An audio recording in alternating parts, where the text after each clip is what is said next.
1962년 중국과 인도의 국경 지역에서 군사적 긴장감이 높아져 가고 있었습니다. 인도는 기존 비무장지대에 초소를 설치하고 병력을 투입하기 시작했으며 중국도 이에 대응해 병력을 투입하면서 곳곳에서 무력 충돌이 벌어지고 있었습니다.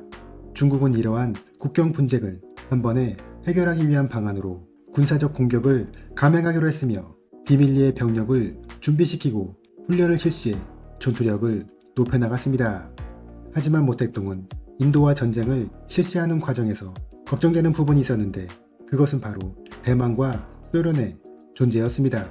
먼저 중국이 서남쪽에서 전쟁을 하고 있는 사이 대만의 장개석이 동남쪽으로 공격해 들어온다면 두 개의 전쟁을 동시에 치러야 한다는 것이 우려되었던 것입니다. 따라서 중국 외교부는 미국의 의사를 확인하려 노력하게 되는데 대만은 미국의 지원을 받아야만 중국을 공격할 수 있다고 생각했기 때문입니다.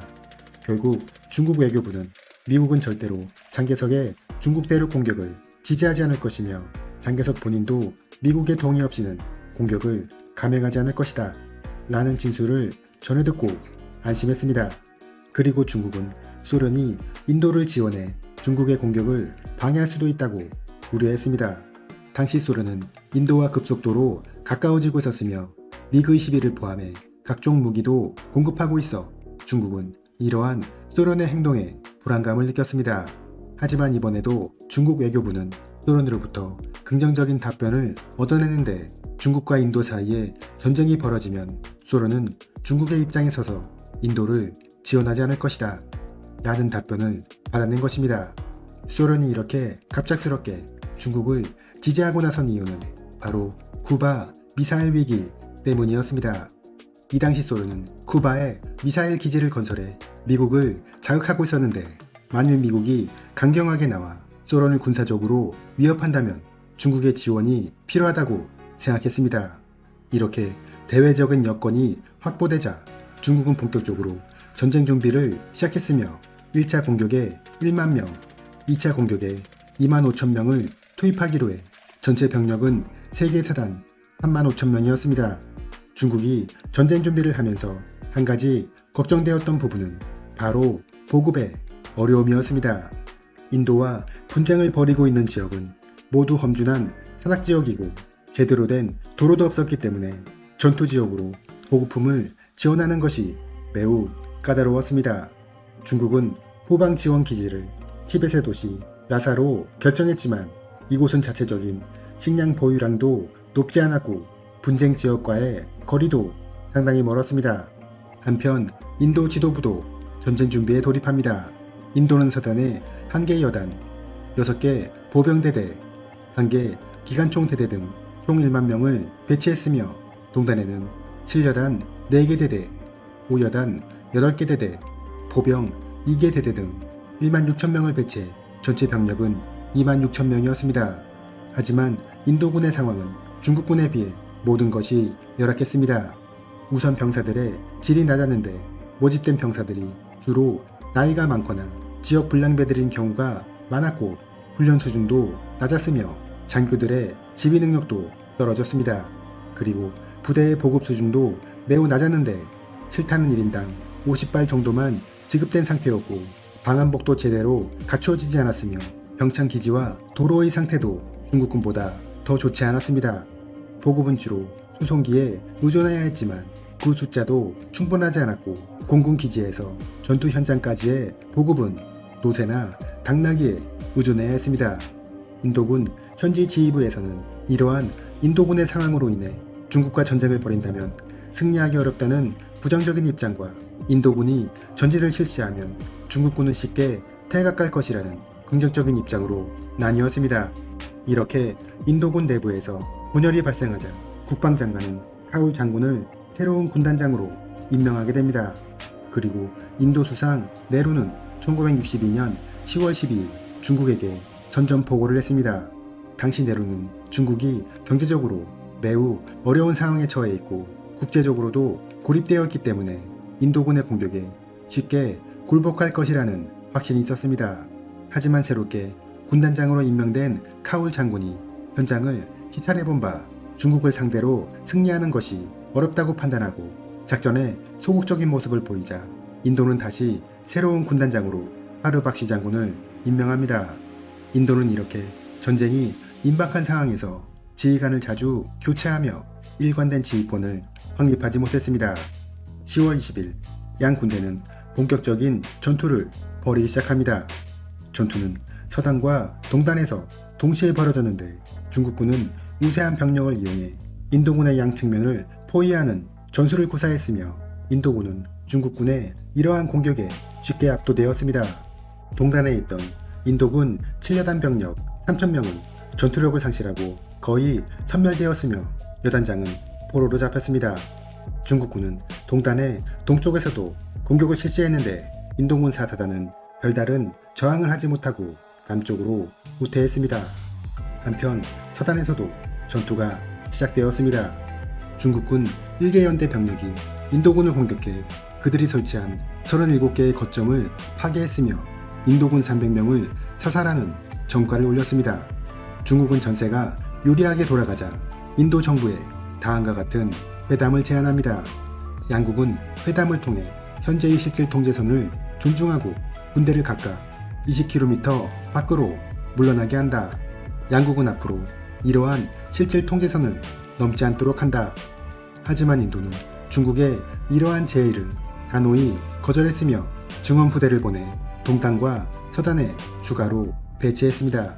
그리고 국제사회를 향해 인도를 지원해 달라고 요청했고 이에 영국과 이스라엘, 미국은 실제로 수송기와 다량의 무기를 보내주었습니다. 특히 미국은 CIA 요원을 인도로 보내 티베트 망명인들을 훈련시키기 시작했는데 그들을 인도군에 편입시켜 티베트 독립을 위한 핵심 부대로 활용하려 했습니다. 이러한 와중에 중국에게 또 하나의 악재가 발생하게 되는데 그것은 바로 소련의 배신이었습니다. 소련은 쿠바 미사일 위기로 인해 중국의 지지가 필요하다는 이유로 중국과 인도의 전쟁에 관여하지 않겠다고 약속한 상태였는데 미사일 위기가 끝나고 중국의 지원이 필요 없게 되자 다시 인도를 지지하겠다고 선언한 것입니다. 중국은 전쟁에서 유리한 입장에 있음에도 불구하고 국제적인 여건이 자신들에게 불리하게 돌아가자 이를 돌파할 수 있는 유일한 방안이 확실한 군사적 승리라고 판단했습니다. 그래서 다시 한번 전 전선에서 공격을 감행합니다. 동단에 새롭게 투입된 인도군은 초조망과 지뢰가 부족해 아직 참호를 제대로 설치하지 못한 상태였고 주변 지리에도 익숙하지 않아 방어에 어려움이 있었습니다. 따라서 인도군은 전투가 벌어진 지 얼마 되지 않아 퇴각하기 시작했으며 5천여 명의 인명피해를 입었고 상당수의 병력이 중국군의 포로가 되었습니다. 서단에서도 전투가 벌어졌는데 중국군의 공격이 시작되자 인도군은 2시간을 버티지 못하고 무너졌으며 그들이 설치했던 거점들은 중국군에 의해 파괴되었습니다. 인도의 수도 뉴델리는 혼란에 빠졌습니다. 대루는 전쟁에서 패배하고 있음을 인정해야 했으며 야당 의원들은 분노하며 인도 정부를 비판했습니다. 중국군이 분쟁 지역을 넘어 인도 내륙으로 진군해 올 수 있다는 소문이 퍼지자 도시 전체는 분노와 절망감에 빠져들었습니다. 이렇게 인도 전역에 불안감이 휩싸여 있는 상황에서 전혀 예상하지 못한 일이 발생하게 됩니다. 중국군이 11월 21일 0시를 기준으로 해서 전 전선에 대한 전투를 중지하고 병력을 원래의 실질 통제선으로 이동하도록 명령한 것입니다. 중국이 이렇게 갑작스럽게 휴전을 선언한 데에는 다음과 같은 이유가 있습니다. 먼저 국제적 고립입니다. 인도가 미국과 영국 등 서방 세계에 지원을 요청해 그들이 보내준 무기가 인도로 들어오고 있었으며 같은 사회주의 진영인 소련마저 인도의 손을 들어주면서 만약 이대로 전쟁이 확대된다면 중국은 국제사회에서 고립될 수도 있는 상황이었습니다. 또한 이번 전쟁의 목적이 인도에게 군사적 우위를 보여 그들을 협상장으로 끌어내는 것이었는데 현재의 상황만으로도 그러한 분위기는 충분히 조성되었다고 생각했던 것입니다. 다음은 보급의 어려움입니다. 이제 곧 겨울이 다가오고 있는 시점이었기 때문에 전쟁이 장기화된다면 보급은 점점 더 어려워질 것이고 현재도 병참선이 길어지고 있어 선두부대의 전투 수행 능력이 빠르게 떨어질 것으로 예상되었습니다. 마지막으로 국내 경제 어려움입니다. 대약진 운동이 실패하고 여기에 자연재해까지 겪게 되면서 중국의 경제 상황은 매우 악화되어 있었는데, 이러한 상황에서 전쟁이 장기화된다면 민심이 반대어 심각한 내부 혼란이 발생할 수도 있었습니다. 결국 전쟁은 중국군이 일방적으로 휴전을 선포하면서 마무리되었습니다. 인도 정부는 장기전에 돌입해 중국에게 보복하겠다고 주장했지만 그것은 단지 세면 때문에 이루어진 선포였을 뿐, 인도는 실질적으로 제대로 된 전투력을 보유하고 있지 않았습니다. 결국 양국은 기존 맥마운 라인과 실질 통계선을 휴전선으로 하기로 합의했으며 군대를 각각 20km 후방으로 이동시켜 군사적 충돌을 막기로 했습니다. 이 전쟁에서 인도군의 피해는 전사자 4,000명, 실종자 1,700명, 포로 8,700명이었고 90개의 거점이 파괴되었으며 그 밖에 다량의 장비와 차량이 중국군에게 노획되었습니다. 반면 중국군의 피해는 전사자 44명 정도였습니다.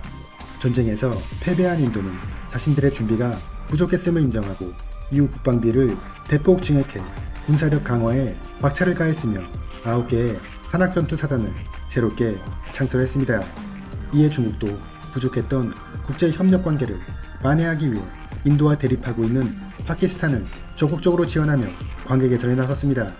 이후 양국은 아직까지도 국경 열세의 분쟁을 이어오고 있으며 무력 충돌도 자주 발생하고 있기 때문에 이 지역은 언제라도 다시 전쟁이 발발할 수 있는 위험을 내포하고 있습니다. 이상으로 중국과 인도의 국경 전쟁이었습니다.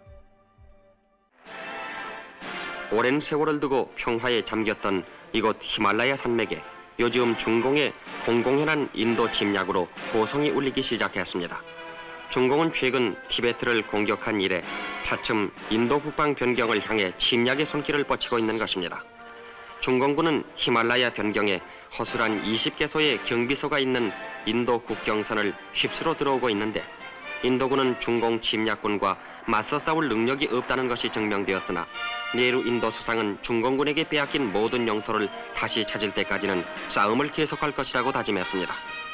중공의 인도 침략은 중공의 UN 가입을 위해 힘쓴 인도에 대한 하나의 모독행위라고 하겠습니다.